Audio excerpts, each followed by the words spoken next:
Alors aujourd'hui, on est Shabbat Noir. Shabbat Noir, c'est vraiment un Shabbat spécial, comme on peut dire presque tous les Shabbats. Chaque Shabbat, chaque paracha est spécial. Alors aujourd'hui, est-ce qu'on va parler de Parashat Noir? Ça a l'air d'être le sujet du jour. Eh ben non, ça ne sera pas le sujet. On va, on va parler d'autre chose. Mais un point qui est important, très très important. Vous savez, quand on parle d'Israël, et notamment qu'on dit qu'Israël est Kadosh, qu'est-ce que ça signifie? Kadosh, cette dimension de sainteté. Souvent, on emploie le mot saint, sainteté, sanctification. Mais au final, qu'est-ce qui se cache derrière? Lorsque l'on parle et qu'on dit qu'Israël est Kadosh, ça veut dire que Israël, dans sa manière de vivre, dans son comportement, dans sa relation avec les nations, va avoir une dimension particulière. Quand on vit dans la sainteté, on ne vit pas comme tout le monde. On ne peut pas tout faire, on ne peut pas aller n'importe où, mais on est obligé d'ériger des barrières. On ne peut pas avoir de sainteté sans barrière. Ce n'est pas possible. Une barrière, une protection ou même un filtre. Pourquoi? Parce que cette protection va venir garder quelque chose de spécial. Prenez l'exemple, en France, nous avons une industrie florissante avec des entreprises, de très grandes entreprises. Si vous souhaitez aller dans ces entreprises, il n'y a pas un accès libre. Vous ne pouvez pas rentrer, tiens, j'ai envie d'aller dans telle ou telle entreprise, rentrer, voir, visiter. Non, ça ne se passe pas comme ça. Il y a l'accueil, et puis il y a toujours un portail. Pourquoi on est obligé de protéger? Pour éviter que n'importe qui rentre à l'intérieur. La Kedusha, c'est pareil. C'est une protection, un fil pour éviter que n'importe quoi ne rentre à l'intérieur. C'est pourquoi un serviteur de Dieu, quelqu'un qui marche dans les voies de Dieu, il est obligé d'être dans cette dimension de sainteté. Donc, la Kedusha est une notion centrale dans la Torah. On la retrouve du début jusqu'à la fin. Mais d'où tire-t-elle son origine?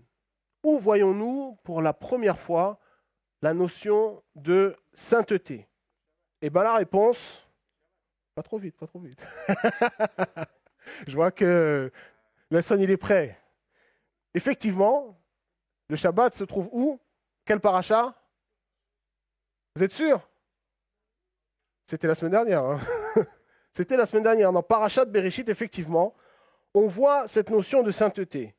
Et donc, je pose la question quand même si la réponse a été donnée. Quelle est la première chose que Dieu a sanctifiée? C'est le Shabbat. Alors aujourd'hui, on va essayer de voir cette notion de Shabbat, mais pas que. On va essayer de voir le Shabbat et Yeshua. Y a-t-il un lien entre le Shabbat et Yeshua? Et même si on veut aller plus loin, on peut s'interroger et dire quelle est la place du Shabbat dans la Brit HaChadasha, dans le Nouveau Testament? Est-ce que le Shabbat y est mentionné? Est-il pratiqué? C'est ce qu'on va essayer de voir aujourd'hui au travers de ce petit enseignement. Et donc c'est vraiment important de comprendre si Yeshua avait vraiment un lien avec le Shabbat.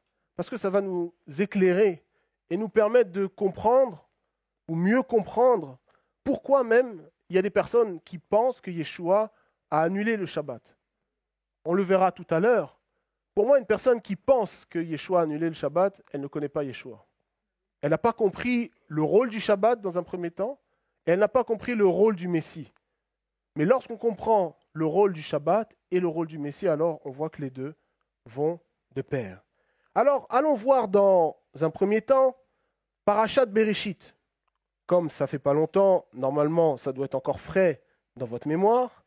Prenons le chapitre 2. On va prendre le chapitre 2 et le verset 1 à 4. Et on va essayer juste de voir cette notion de Shabbat. Alors, vous imaginez bien, le Shabbat, c'est un sujet large. Ce n'est pas dans les quelques minutes qu'il me restent que je vais pouvoir couvrir tout le sujet. Vous savez, il y a même un grand traité dans le Talmud et dans la Mishnah sur le Shabbat. Donc, vous imaginez bien que c'est un sujet qui est large. Mais aujourd'hui, on ne va pas voir les aspects halachiques du Shabbat, mais on va voir cette dimension simple, telle que le texte nous le présente. Regardons dans Bereshit 2, versets 1 à 4. Ainsi furent terminés les cieux et la terre, et avec tout ce qu'ils renferment. Dieu mit fin le 7e jour à l'œuvre faite par lui, et il se reposa le 7e jour de toute l'œuvre qu'il avait faite. Dieu bénit le 7e jour et le proclama saint, parce qu'en ce jour, il se reposa de l'œuvre entière qu'il avait produite et organisée. Vous connaissez ce passage, pour celles et ceux qui font le kidouche du vendredi soir, ce sont ces versets-là que l'on récite. Et là, effectivement, comme on l'a dit, il y a cette dimension de sainteté. Mais regardons le premier verset. Ainsi furent terminés les cieux et la terre et tout ce qu'ils renferment. Donc là, on est où là? On est à quel jour? Est-ce qu'on est dans le 7e ou on est dans le 6e? Où est-ce qu'on est? Dans le 7e, ou peut-être 99% du 6e, on ne sait pas exactement. Non, en fait, ici, on va dire qu'on est au 6e jour, à la fin du 6e jour. Là, le 6e jour, il est achevé. Mais posons-nous la question. Si on devait arrêter le passage au premier verset, comment était le monde? Le monde était complet. Parce qu'il est dit, au verset 1, « Ainsi furent terminés les cieux et la terre. » Donc le monde semble vraiment être à son summum, à son apogée. Mais quand on regarde un peu plus près, il y a quelque chose d'intéressant. Quand on étudie, vous savez, il y a quelqu'un qu'on aime bien citer. Vous savez de qui je parle? Rachi. Et souvent on se pose la question, mais que dit Rachi? Alors on va voir, peut-être que Rachi va nous donner un élément supplémentaire, parce que c'est une question importante dans l'étude. Quand on regarde le texte, il faut voir Rachi, pour voir comment peut-être il va nous aiguiller. Rachi a vraiment fait un commentaire très très profond. Et regardez sur ce verset ce qu'il dit. Rachi nous dit en fait qu'à ce moment-là, il pose la question, il dit, que manquait-il au monde? Ah non, l'homme était créé. Là, tout était fait. Là, on est vraiment tout. Tout est finalisé, mais il pose quand même la question, il dit, que manquait-il au monde? Et la réponse est le repos. Le repos. À ce moment-là, il n'y a plus, tout est fait. L'eau est là, tout. Mais il n'y avait pas le repos. Donc Rachi nous dit, le repos manquait, mais ensuite le Shabbat est venu et le repos est venu. Donc le Shabbat est venu amener une dimension complète. Rachi dit, le monde était dans le chasser. Chasser, c'est ce mot qui veut dire le manque, qui parle aussi de pauvreté. Quelqu'un qui est pauvre, malheureusement, c'est quelqu'un à qui il manque quelque chose. Donc le monde était comme pauvre, et dans le 7e jour, le Shabbat est venu et a amené cette dimension de complétude. Donc de là, on pourrait se dire que le Shabbat permet de passer de ce qui est incomplet à complet, passer du manque à la plénitude et passer aussi de la tristesse à la joie. On l'avait vu à Simchat Torah, rappelez-vous, on avait parlé que la joie, justement, on avait vu à Simchat Torah et pendant Sukkot, que la joie, c'était justement cette dimension de complétude. Donc quand on est complet, on est aussi joyeux. Donc le Shabbat permet de passer de la tristesse à la joie. Mais regardons encore le verset 3. Le verset 3 nous dit la chose suivante. Dieu bénit le 7e jour et le proclama saint, parce qu'en ce jour, il se reposa de l'œuvre entière qu'il avait produite et qu'il avait donc organisée. Là, Hachem, il a béni. C'est la bénédiction. Souvent, on parle, tu es béni, je te bénis, la bracha. Qu'est-ce que ça signifie? Dans la bracha, il y a une notion de transmission. On le voit au travers de Yaakov, qui a béni les enfants de Joseph, qui a comme transmis quelque chose de particulier. Donc dans la bénédiction, il y a transmission, mais pas que. Le mot bracha, quand on regarde sa racine, il est aussi proche d'un autre concept, c'est le concept de berer. Berer, c'est quoi? C'est les genoux. Alors quel est le lien entre bénédiction et genoux? Alors on peut dire que pour bénir quelqu'un, on ne peut pas être loin d'une personne. Il faut être proche de la personne et il faut se mettre à la portée de la personne. Donc quand Dieu il nous bénit, Akadosh Baruch Hu qui est là-haut dans les cieux, c'est comme, d'une certaine façon, comme s'il venait à notre portée pour nous donner quelque chose. Donc si on regarde par rapport au Shabbat, on peut dire que Hachem a placé quelque chose dans le Shabbat pour créer un lien avec nous.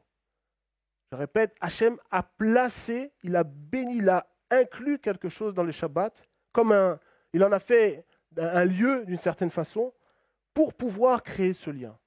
Et le verset 3 nous continue et il dit qu'il l'a sanctifié, il l'a proclamé saint. Rappelez-vous, au début, j'ai dit que dans la sainteté, il y avait cette notion de protection. Donc Hachem a placé le Shabbat, il l'a sanctifié, il l'a créé comme une protection pour que dans ce lien, nous soyons protégés. Donc le Shabbat, bénédiction, l'idée de sanctification, créer un lien avec Hachem pour préserver. Mais que devons-nous préserver à Shabbat? Qu'est-ce qu'on préserve à Shabbat? On peut dire la joie. Il faut garder la joie. On dit toujours Shabbat, c'est un temps de joie. D'ailleurs, les sages ont dit que c'est interdit à Shabbat d'être triste. Vous étiez au courant de ça? Non? C'est interdit d'être triste. On doit être joyeux. Pour ça, on ne jeûne pas à Shabbat. Même si on aimerait peut-être des fois jeûner. Non. Pourquoi? Parce que le jeûne, ce n'est pas vraiment la joie. Donc, Donc on est toujours dans la joie à Shabbat. Et il faut garder et préserver cette joie. C'est pourquoi aussi, cette joie, elle n'est pas simplement dans le cœur, mais elle est aussi dans la dimension extérieure. Et qu'est-ce qu'on fait à Shabbat? On mange bien. Ah ben oui, on est ici-bas quand même. On mange bien. On fait le kidouche, on mange des bons plats, les bonnes chalotes, etc. Donc, Hachem a placé la vie dans le Shabbat. Donc, c'est important de comprendre cette dimension de vie. Retenez bien, parce que c'est ce qui va nous aider à comprendre le lien entre Yeshua et le Shabbat dans un second temps. Donc, la question, quelle est la place du Shabbat dans la Brit Achadasha? Quel lien, comme je l'ai dit, à Yeshua, quel lien il a eu avec le Shabbat?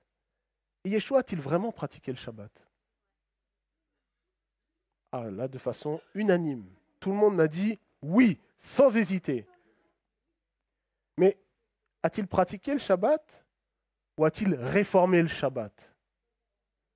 A-t-il pratiqué le Shabbat ou a-t-il transformé le Shabbat?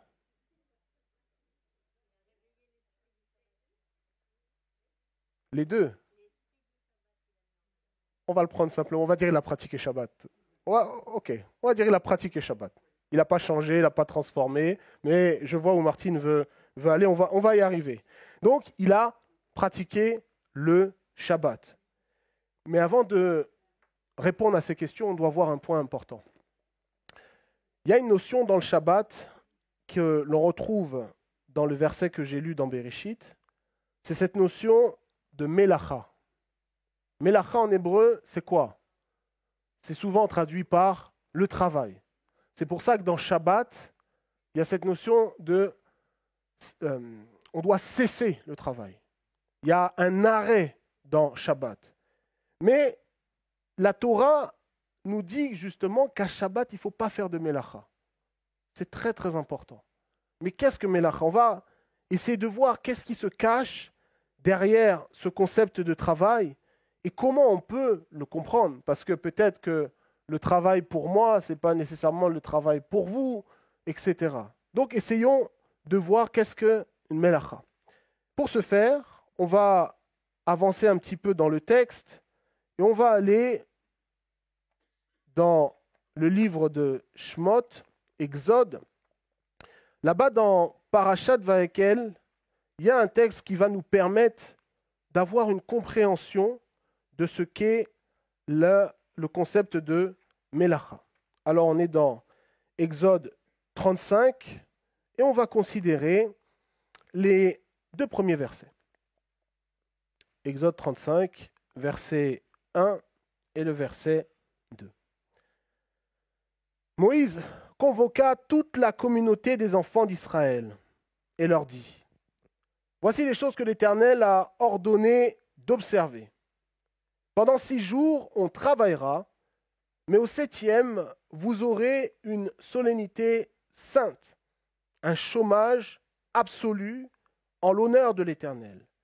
Quiconque travaillera en ce jour sera mis à mort. Vous ne ferez point de feu dans aucune de vos demeures en ce jour de repos. Donc là, dans ce verset, le concept de melacha, on retrouve le mot melacha qui est employé. Si on prend le verset, la fin du verset 2, quand il dit « Quiconque travaillera en ce jour », ou plutôt « Quiconque produira un travail sera mis à mort ». Donc là, dans la paracha, dans sa structure, on voit au début qu'il est rappelé cette notion du Shabbat, mais qu'y a-t-il après? Vous savez, quand il y a des versets qui se suivent, souvent ça va nous permettre de comprendre le contexte d'un mot. Et quand on regarde à partir du verset 4 jusqu'aux versets qui suivent, de quoi est-il question dans Parashat Vayekel? Il est question du tabernacle, du travail qui a été fait pour la construction du tabernacle. Et quand on regarde le verset 30, là-bas, il nous est parlé d'une personne que l'on connaît bien, c'est Betsalel. Betsalel, c'est celui à qui Hachem a donné cette capacité à pouvoir œuvrer et travailler pour le Mishkan. Le verset 30 nous dit, Moïse dit aux enfants d'Israël, voyez, l'Éternel a désigné nominemment Betsalel, fils d'Uri, fils de Our, de la tribu de Juda. Il l'a rempli d'un souffle divin, d'habileté, de jugement, de science, d'aptitude pour tous les arts. Lui a appris à combiner des tissus, à mettre en œuvre l'or, l'argent et le cuivre, à tailler la pierre pour la sertir et à travailler le bois, à exécuter toute œuvre d'artiste. Là, on voit donc ce travail qu'a dû faire Betsalel, toutes les différentes actions, tailler la pierre par exemple, ou travailler le bois. Et de là, en fait, les sages ont expliqué qu'au travers de ce passage qu'on a lu au début de Parashat Vayekel, on peut avoir une compréhension de Melacha, mais une compréhension plus approfondie. Il y a un lien justement entre le travail et tout ce qui a été fait dans le tabernacle. Donc, de là, les sages ont défini, peut-être que vous avez déjà entendu parler de cela, 39 catégories. 39 catégories de Melacha, de travail, qu'il n'est pas permis de faire à Shabbat. On voit l'exemple ici, tailler la pierre, travailler le bois, combiner les tissus, c'est-à-dire coudre.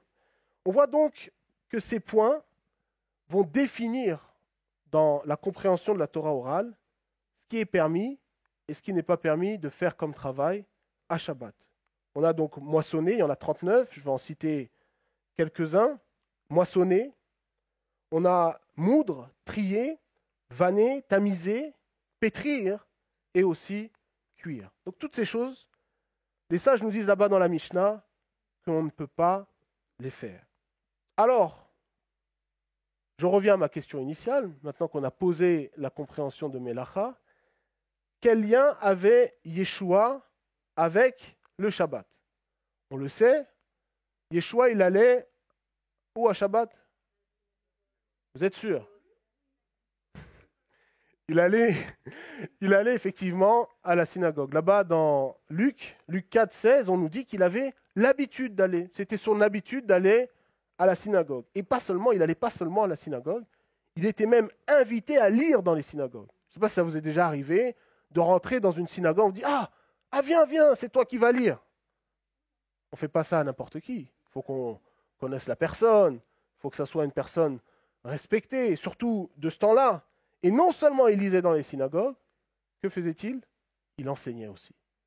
Donc si on permet à une personne d'enseigner dans une synagogue, c'est qu'elle a, comme on dit en hébreu, elle a un certain kavod, elle a un certain respect, elle a un certain poids.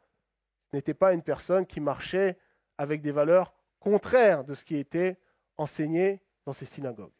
Et donc, la Brit Hadasha va nous parler à plusieurs reprises de ce que je vais appeler d'incidents qui ont eu lieu à Shabbat.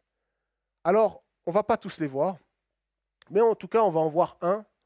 Et on va aussi comprendre comment Yeshua a vécu cette situation. Et c'est au travers de cette compréhension que l'on va voir le lien qui existait entre Yeshua et le Shabbat.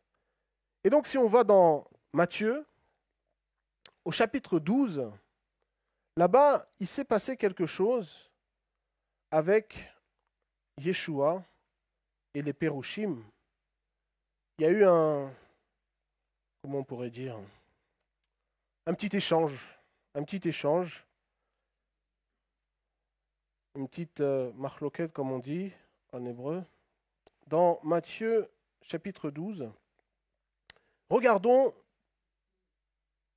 les premiers versets. On va lire le verset 1 au verset 8. En ce temps-là, Yeshua traversa des champs de blé un jour de Shabbat. Ses disciples, qui avaient faim, se mirent à attacher des épis, arracher, merci, à arracher des épis et à manger. Les pharisiens, voyant cela, lui dirent, « Voici, tes disciples font ce qui n'est pas permis de faire pendant le Shabbat. » Mais Yeshua leur répondit, « N'avez-vous pas lu ce que fit David lorsqu'il eut faim, lui et ceux qui étaient avec lui, comment il entra dans la maison de Dieu et mangea les pains de proposition qu'il n'était permis de manger ni à lui, ni à ceux qui étaient avec lui, et qui étaient réservés aux sacrificateurs seuls. Ou n'avez-vous pas lu dans la loi que les jours de Shabbat, les sacrificateurs violent le Shabbat dans le temple sans se rendre coupables? Or, je vous le dis, il y a ici quelque chose de plus grand que le temple. Si vous saviez ce que signifie « je prends plaisir à la miséricorde et non au sacrifice », vous n'auriez pas condamné des innocents, car le Fils de l'homme est maître du Shabbat. Alors on va regarder. On va essayer de voir. Premièrement, Yeshua, il est avec ses disciples. On le sait à quel moment? Un jour de Shabbat. Jusque-là, tout va bien. Que font-ils? Ils traversent des champs de blé. Et là, les disciples, nous dit le texte, avaient faim et ils se mirent à arracher des épis et à manger. Mais il y a les pharisiens qui les ont vus. Ils se sont dit, mais ils ne sont pas partis s'adresser aux disciples. Ils sont partis voir le maître. Ils ont dit, mais comment se fait-il que tes disciples font ce qui n'est pas permis de faire pendant le Shabbat? Rappelez-vous, ce qui n'est pas permis de faire, ça veut dire que c'est interdit. Mais c'est interdit d'après quoi? Première question à se poser. Y a-t-il un verset dans la Torah qui dit « Tu ne ramasseras pas, ou tu ne prendras pas, ou tu ne récolteras pas de blé le jour des Shabbats » Dans la Torah écrite? Littéralement? Non? Il y a du 50-50. On va répondre après. Regardez comment Yeshua il réagit face aux arguments des Pérouchim. Donc l'accusation, c'est ils ont ramassé les blés. Ils ont récolté. Si vous avez bien écouté ce que j'ai dit juste avant, quand j'ai parlé de Melacha, on voit que récolter tombe dans une des catégories. Mais cette catégorie, elle vient d'où? Ces 39 catégories viennent d'où? De la Torah orale. Souvent, les gens disent « Ah, la Torah orale, c'est les rabbins qui ont inventé. Moi, je suis en Yeshua, je ne suis pas dans ça. Pourquoi Yeshua n'a-t-il pas dit, mais c'est pas écrit dans la Torah, c'est vos traditions, moi je suis le Messie, je fais ce que je veux. Il n'a pas répondu comme ça. Bien souvent, malheureusement, on passe à côté de la manière dont Yeshua a répondu. Parce que dans sa manière de répondre, il n'a pas répondu de manière normale. Il a utilisé ce que j'appelle une méthode talmudique ou une méthode rabbinique. Donc une personne qui ne connaît pas le langage rabbinique, il passe à côté.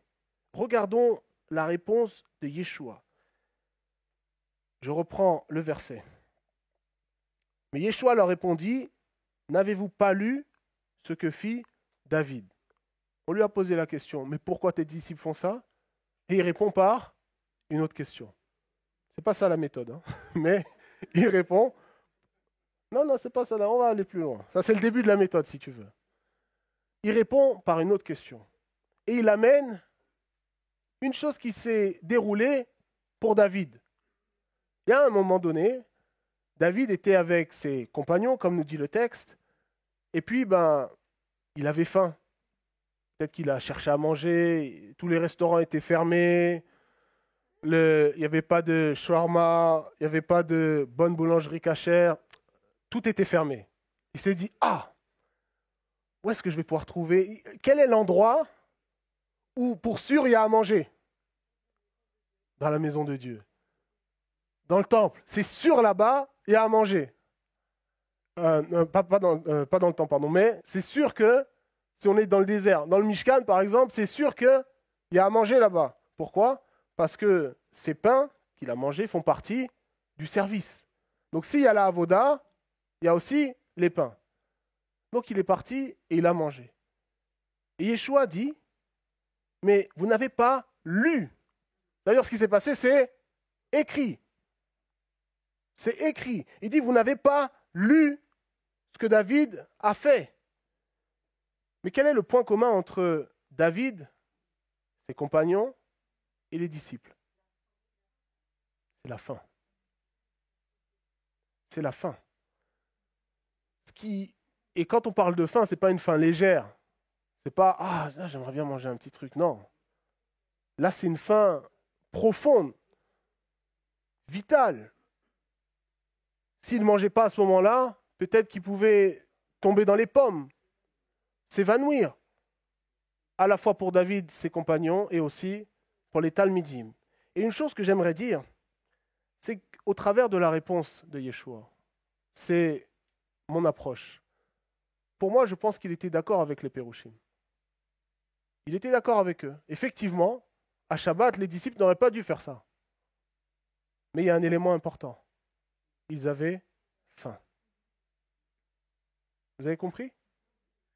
Ils avaient faim. Et cette faim, comme on va le voir, va tout changer. Va amener un changement. David aussi, il avait faim. On pourrait dire qu'il était affamé. Il était affamé. Et donc Yeshua dit, on reprend encore ce qu'il a dit pour qu'on comprenne bien. Il dit qu'il n'était pas permis de manger ces pains-là. Il n'était pas permis, c'était interdit. Mais pourtant, il l'a fait. Et il répète encore, il dit, n'avez-vous pas lu que dans la Torah, les jours de Shabbat, les sacrificateurs, qu'est-ce qu'ils font? Ils violent le Shabbat. Oh, comment ça? Les sacrificateurs qui violent le Shabbat. Pourquoi? Pourquoi ils violent le Shabbat? Parce qu'ils font le sacrifice. Le Korban Tamid, ils le font. Et pourtant, ça ne pose pas de problème. Parce qu'il y a des situations qui vont au-delà du Shabbat, qui prennent le dessus sur le Shabbat. Et donc cette méthode rabbinique utilise Yeshua, c'est un principe qu'on appelle Kal vachomer, qui doit être familier à au moins certaines personnes ici. Kal vachomer, c'est ce que Yeshua fait. Premièrement, donc il répond par cette situation et il présente une situation qui est plus grave. Parce qu'on parle d'un côté d'une personne qui a mangé du pain, ça veut dire, le pain c'est quoi? C'est du blé, c'est de la farine, quelque chose qui est pétri et qui est cuit. Donc ça veut dire que ces pains-là ont été faits avec une kavana, avec une intention destinée aux Kohanim. Or, le blé qui est dehors, il n'était peut-être pas nécessairement destiné à des Kohanim. C'est peut-être un champ de blé. Le texte ne précise pas que c'est un champ de blé réservé à telle ou telle personne. Comme si là, on marche dans la rue, on voit un pommier qui est là.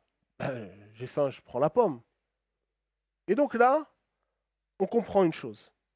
Que Yeshua, il va, dans ce principe de Kal Vachomer, ou qu'on peut dire aussi, on parle de a fortiori, peut-être que c'est plus familier pour d'autres personnes, c'est en fait, on va avoir une loi ou un principe qui va s'appliquer à une situation complexe, mais qui va aussi être permis dans une situation qui est moins complexe. Et donc, c'est pour ça qu'Yeshua applique ce principe et il dit que ses disciples pouvaient manger. Et comme je l'ai dit, le point commun, c'est que leur vie était en jeu. Ils avaient véritablement faim. Et comment appelle-t-on cela en hébreu?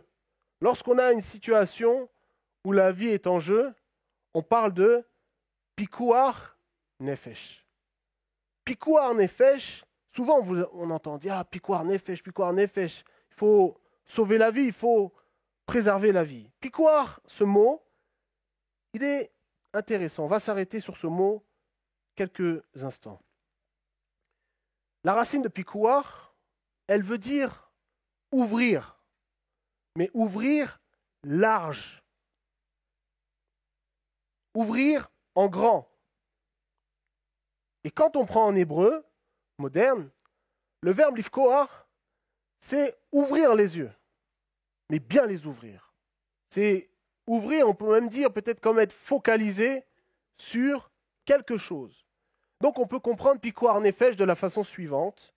C'est l'idée de se focaliser sur le nefesh ou se focaliser sur la vie. C'est zoomer, on va dire, sur la vie pour ne voir que la vie dans une situation où il y a un danger. Et Yeshua a mis en pratique ce principe. Vous savez, même s'il y a les mitzvot, il y a les commandements, si on voit quelqu'un qui est en danger de mort, c'est une mitzvah, un commandement que d'aller au secours de cette personne. Alors là, je parle d'un danger de mort, mais on peut prendre à un degré plus faible. Si vous voyez une personne qui est mal en point, physiquement, qui est malade, et que vous avez des connaissances médicales, vous êtes capable d'exercer des soins de premier secours, vous ne pouvez pas dire « Ah non, c'est Shabbat, ah non. Tu aurais pu être malade un peu plus tard quand même. » C'est un mari à sa femme qui est sur le point d'accoucher. Il va dire « Non, chérie, attends un petit peu quand même. Il reste 2 heures, je vais finir Mincha, après on va faire Havdalah. Après, je t'emmène à l'hôpital. » C'est dangereux, imaginez. C'est très dangereux. Non, dans cette situation, le mari, il a le devoir de prendre sa femme, d'aller prendre la voiture ou d'appeler l'ambulance pour l'emmener à l'hôpital. Vous comprenez? Pikuar nefesh, c'est se focaliser sur la vie. Ne voir que la vie dans une situation. Et c'est ce que Yeshua a fait. C'est pour ça que ce petit détail qui se trouve dans le verset 1, qui dit « Les disciples avaient faim ». Très important. Il y a d'autres situations qu'on ne va pas voir ensemble, mais d'autres situations où Yeshua a guéri, il a apporté la guérison. La guérison, c'est quoi? C'est apporter la vie d'une certaine façon. Une personne qui est malade, elle est vivante, mais elle souffre. Elle peut avoir des membres ou des organes qui sont sur la voie de mourir, entre guillemets. Donc Yeshua, il a apporté cette guérison. Et vous savez même, et c'est là où c'est triste, quand on n'arrive pas à comprendre la manière, le cadre dans lequel Yeshua a agi. Parce que si je ne comprends pas, ça me fait penser un peu à ce que Shimon Kefa a écrit dans son épître. Il a dit, les ignorants et les mal affermis, qu'est-ce qu'ils font? Ils tordent les Écritures à leur propre destruction. Et donc, quand on a cette ignorance, on n'arrive pas à voir, on n'arrive pas à capter ce que Yeshua a fait, on arrive à des conclusions complètement à l'opposé de l'intention de ses actes. Et il y a un rave, je ne sais pas si c'est un grand rave, Mais c'est un Rav contemporain, c'est récent, qui n'est pas du tout croyant en Yeshua, voire même le contraire. Ce Rav-là fait partie d'une organisation qui, justement, œuvre contre ce qu'ils appellent les activités missionnaires. Ok. Cette association organisation s'appelle Juifs pour le judaïsme. Non, pas Juifs pour Jésus. Juifs pour le judaïsme. Jews for Judaism, qui est une organisation qui existe et qui, en fait des actions contre soit des Juifs qui sont venus à la connaissance de Yeshua ou autres.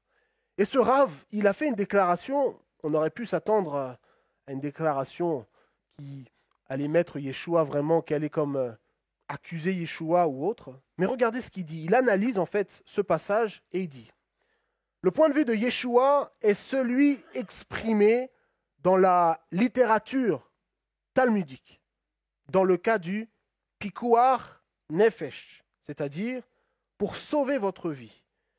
Pour sauver votre vie, vous pouvez enfreindre les lois de la Torah.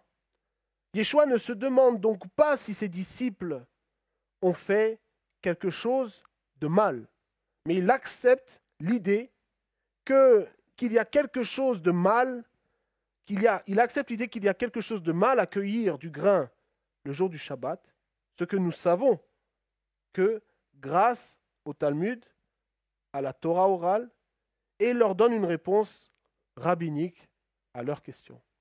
Donc dans la manière dont Yeshua a répondu, comme je l'ai dit tout à l'heure, ce Rav-là explique que cela montre que Yeshua il connaissait la pensée, alors non pas le Talmud à proprement dit, parce qu'à cette époque, le Talmud n'avait pas encore été rédigé, mais la pensée était là, la pensée était enseignée, elle était transmise dans les yeshivot de l'époque. Et donc Yeshua, il avait cette connaissance de la Torah, et on peut même dire du Talmud, et on peut même dire qu'il pratiquait cette Torah orale. Il connaissait les méthodes d'interprétation, comme nous dit ce Rav. Donc ce Rav-là, il reconnaît. Il ne croit pas en Yeshua pour lui, non, mais il reconnaît au moins, dans l'analyse, il voit comment Yeshua a agi. Et donc, peu importe le prix, il faut toujours mettre la vie en avant. Et c'est ce que Yeshua a fait. Là-bas, dans Lévitique 18, verset 5, la Torah nous dit qu'on doit vivre par les commandements. Les commandements doivent produire la vie en nous. Lévitique 18, verset 5 nous dit « Vous observerez donc mes lois et mes statuts, parce que l'homme qui les pratique obtient par eux la vie. Je suis l'Éternel. » Alors, le Pikuar Nefesh ne s'applique pas nécessairement, ne prend pas le dessus sur toutes les mitzvot. Je ne rentre pas dans les détails, il y a 3 cas de figure particuliers, mais dans l'ensemble, dans la grande majorité, on doit toujours mettre Pikuar Nefesh, on doit toujours mettre la vie en avant.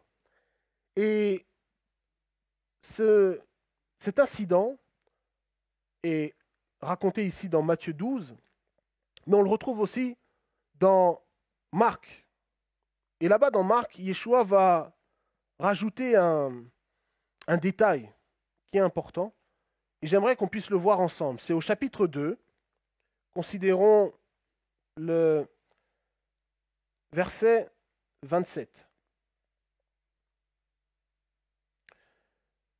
Puis il leur dit, c'est-à-dire Yeshua répondit aux Pérouchim, le Shabbat a été fait pour l'homme, et non l'homme pour le Shabbat, de sorte que le Fils de l'homme est maître même du Shabbat.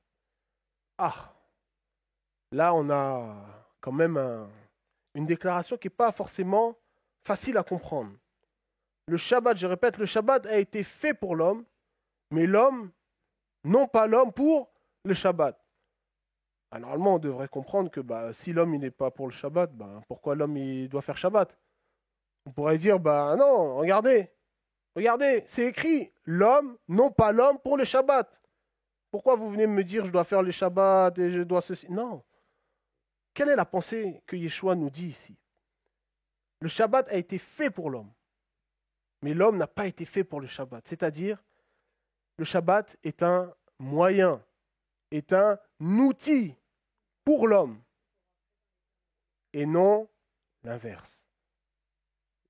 C'est un outil pour l'homme que Hachem a créé, préparé, placé dès la création, comme nous dit ce chant dans les Chadodi, sauf Maaseh bemarshava techila, sauf Maaseh, il était en dernier dans l'action, mais le premier, bemarshava dans les pensées, il était techila, il était en premier, il était au début. C'est-à-dire dès le début, le Shabbat était là. Pourquoi? Pour avoir ce lieu de communion entre Hachem et sa création. Donc le Shabbat a été fait pour l'homme et non pas l'homme pour le Shabbat. Et cette pensée, c'est une pensée aussi qu'on retrouve dans le Talmud. Et on va voir un passage dans le Talmud, je donne la référence pour celles et ceux qui aimeraient voir a posteriori. Donc dans Yoma, le traité Yoma, page 85b. Yoma 85, page B. Et là-bas, il y a une discussion sur justement ce principe de Pikuach Nefesh. Les sages là-bas, ils se demandent dans quelle situation on peut mettre le Pikuach Nefesh en avant, dans quelle situation ce n'est pas à appliquer. Et il y a un Rav, là on peut dire c'est un grand Rav, le Rav Yossi, fils du Rav Yehuda, dit qu'il est écrit « Mais observez mes Shabbatot ». C'est marqué dans Exode 31, au verset 13. Et dit la chose suivante, on pourrait penser que cela s'applique à tout le monde et en toutes circonstances. C'est pourquoi le verset utilise le mot « mais », c'est-à-dire un terme qui va restreindre et qui va amener une certaine qualification. Cela implique qu'il existe des circonstances, le fait d'avoir ce « mais », il existe des circonstances où l'on doit respecter le Shabbat, et il existe d'autres circonstances où l'on doit le profaner. Dans quelle situation? Par exemple, pour sauver une vie. Et Rabbi Yonatan ben Yosef, il va répondre. Et il va dire, il est écrit au verset suivant, donc dans Exode 31, verset 14, il dit, il est écrit, car il est sacré pour vous, il est sanctifié pour vous. Qu'est-ce que cela implique? Rabbi Yonatan nous dit, cela implique que le Shabbat vous est donné et vous n'êtes pas donné à lui au point de mourir à cause du Shabbat. Le Shabbat vous est donné. Il a été créé pour vous, mais vous n'avez pas été fait pour le Shabbat. Voilà ce que dit la Gemara, le Talmud. Donc en fait, la réponse de Yeshua, quand on la comprend dans le bon sens, on voit qu'elle n'est pas en opposition avec la Torah et avec les commandements. Et au travers de ça, on voit que Yeshua, non seulement il a vécu le Shabbat, et comme cela a été dit tout à l'heure, on peut dire qu'il a amené le Shabbat dans une dimension encore plus profonde. Je vous invite vraiment à regarder cette semaine les autres situations où Yeshua a été confronté au Pérouchim. Vous voyez qu'à chaque fois, il y a cette notion de vie qui vient en avant, soit au travers de la nourriture ou au travers de la guérison. Et il y a un troisième cas de figure, c'est la circoncision. Il amène justement, il dit que la circoncision, s'il y a quelqu'un dont le 8e jour tombe à Shabbat, on le circoncie ou on ne le circoncie pas? On le circoncie. Et il explique pourquoi. Parce qu'en fait, la circoncision, elle est au-dessus du Shabbat. On circoncie à quel jour? Je viens de le dire. Le 8e jour. Et on sait que le chiffre 8, pour ceux qui étaient là à Simchat Torah et Shmini Atzeret, on en avait parlé, le chiffre 8, c'est la dimension supérieure. Donc la Brit Mila, elle est connectée à cette dimension supérieure. Donc si, Brit Mila, circoncision, donc si la circoncision elle a lieu, elle tombe, le 8e jour tombe à Shabbat, alors il faut faire la circoncision. Pourquoi? Parce que, comme l'a dit Yeshua, c'est l'alliance. Et le Shabbat a été fait pour l'homme, et non pas l'homme pour le Shabbat. Et donc j'aimerais conclure et amener une petite réflexion en conclusion. On a vu trois aspects, trois relations différentes. En premier, on a répondu à la question qu'est-ce que le Shabbat? Et on a vu le lien entre Hachem et le Shabbat dans Parashat Bereshit. On a dit que le Shabbat c'est comme un espace-temps, un lieu créé par le Créateur. Et on a vu également, comme rapporte Rashi, que sans le Shabbat, le monde est incomplet. Le sixième jour, à la fin du sixième jour, on peut dire que le monde était dans un état de manque. Et là, on vient de voir le lien qu'avait Yeshua et le Shabbat. On voit comment il a mis en avant la vie à Shabbat, comment il a accordé la guérison, comme on a discuté. Et la guérison, c'est un retour à la source. Mais il y a un troisième aspect. Quel est votre lien avec le Shabbat? Quel lien entretenez-vous avec Shabbat? Est-ce qu'à Shabbat, vous produisez la vie? Est-ce que vous êtes source de joie à Shabbat? Comment utilisons-nous notre langage à Shabbat? Sommes-nous de ceux qui procurent la vie ou ceux qui procurent la mort? Que Dieu préserve que nous soyons des instruments de mort, et en particulier à Shabbat. Alors nous devons, comme Yeshua, à chaque fois que nous vivons Shabbat, nous devons amener le royaume d'une certaine façon, à notre table de Shabbat. On doit avoir cette présence divine, comme on dit, cette Shekhinah. C'est comme ça qu'on va avancer et qu'on va se rapprocher du véritable Shabbat. Et un jour, il y aura, parce que je ne l'ai pas dit, mais le Shabbat est aussi connecté à la Géoula. On sait que lorsque Mashiach arrive à venir établir son règne, on dit que c'est comme un Shabbat. Ça sera un long Shabbat. Un Shabbat où on sera dans une relation réelle avec Hachem. Alors, comme on est à Shabbat, il y a une chose qu'on aime bien faire à Shabbat. Et je vais inviter Élie à prendre place. À Shabbat, on aime bien manger. On aime bien surtout étudier. Et qu'est-ce qu'on aime faire? On aime chanter. Alors on va chanter un chant, danser. Ça dépend le talent. Chacun a son talent. Il y en a, ils ont le talent pour danser. Il y en a, ils ont le talent pour... Chacun son talent. Donc si on a le talent de danser, on peut danser. Il faut danser, c'est vrai. Il faut danser. Alors on va prendre un chant que j'aime beaucoup et qui parle de Shabbat. Je ne sais pas si la technique va pouvoir l'afficher. Ce chant, il s'appelle Ki Eshmera Shabbat. Ki Eshmera Shabbat, si j'observe le Shabbat. Si j'observe le Shabbat, alors Hachem, il va me garder. Alors je cherche juste, excusez-moi ma page. Ah, elle est là. Donc je vais le lire en français pour que tout le monde puisse comprendre ce qu'on va chanter. Lorsque j'observerai le Shabbat comme il se doit, le Shabbat, où Dieu me protégera. C'est un signe à jamais entre lui et moi.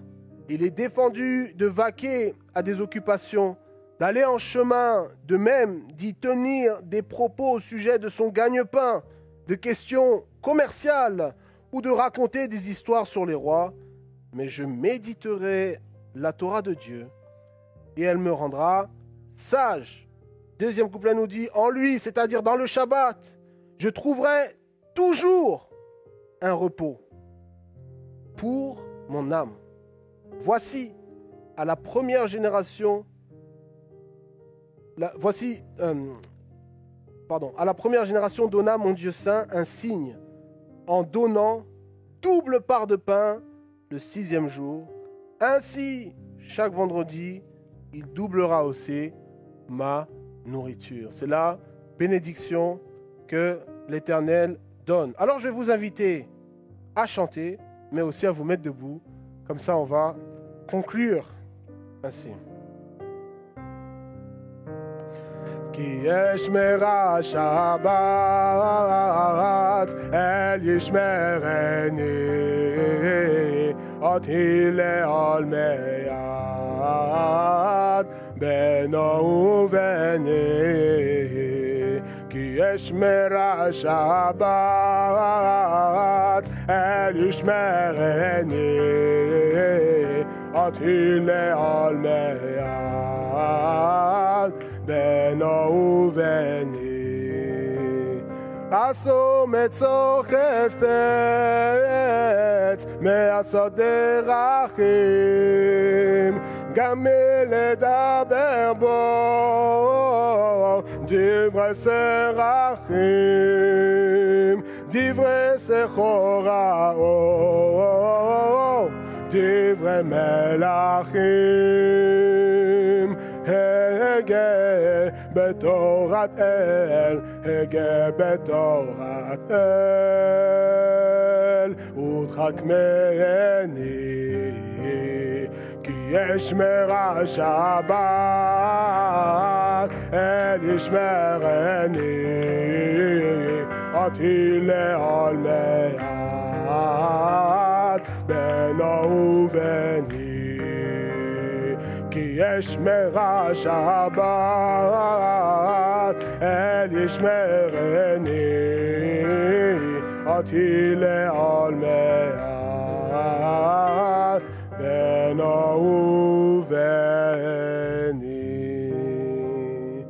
Shabbat Shalom à tous, que l'Éternel vous bénisse, qui vous accorde la réussite et la santé et qui permette que nos Shabbats nous aident à entrer, comme a dit le Rav, en parlant de Bereshit, un commencement dans un recommencement. Que nos Shabbats soient des commencements dans un recommencement. Shabbat Shalom à tous.